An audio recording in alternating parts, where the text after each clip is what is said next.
Isa sa mga maganda at paboritong motor ng mga Pinoy ay ang Honda Beat 110. Bakit kaya? Iisa-isahin natin yan. Roll, intro.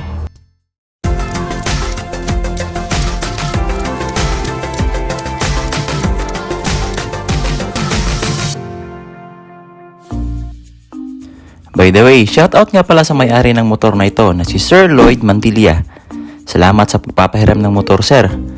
Ang i-review natin ngayon ay itong Honda Beat Premium 110 Volume 3 Special Edition Color White. First impression ko sa motor na ito ay sobrang pina-improve na nila ang itsura nito, no? At mas pinaangas.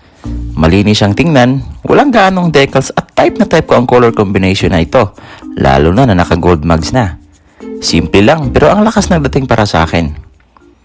Basic information lang regarding sa motor na ito. Ito ay naka 110cc fuel-injected engine na naka-ESP na or Enhanced Smart Power na kayang mag-produce ng maximum power of 6.63 kilowatts at 7,500 RPM and maximum torque of 9.30 Nm at 6,000 RPM. And fairly speaking, hindi po ako nababagalan sa motor na ito even naka 110cc lang ang makina.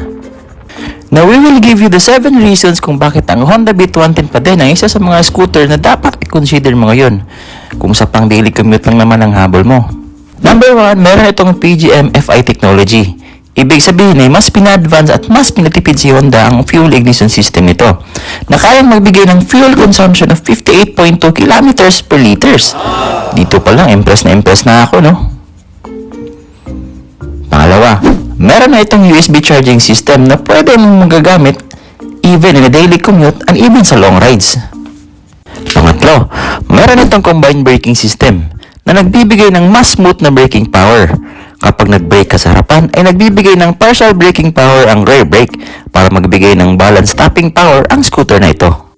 Pang-apat, meron din itong advanced safety features gaya ng side stand switch at secured case shutter for better safety at security ng motor mo. Panglima, light design ng scooter na ito na talagang madali lang siyang dalhin sa mga kalsada at hindi siya ma-vibrate, ha.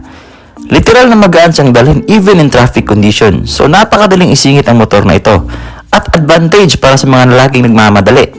Bagay na bagay sa mga delivery jobs. Pang-anim, for an entry-level scooter, napaka-eye-catching na ang design nito. At speaking of design, very simple lang ang pagka-details nito pero very convincing.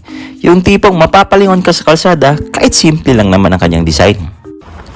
Pang-pito at ang panghuli, ang gusto ko nito ay ang kanyang power. And I'm really surprised sa power na naibibigay ng scooter nito dahil talagang may power siya at matulin.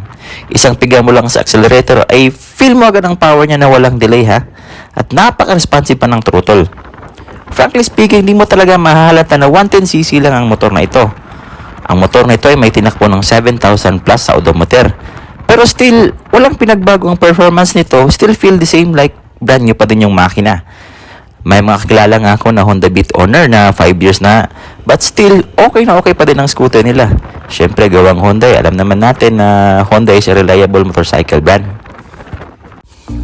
And these are the 7 reasons kung bakit si Honda Beat 110cc pa din ang isa sa mga motor na dapat i-consider nyo if gusto nyo lang naman na pang daily na commute. Kaya ano sa tingin nyo? Comment nyo nga sa baba at babasahin natin yan. So hanggang dito na lang po. This is Joe Motology, saying ride safe po sa atin lahat mga master.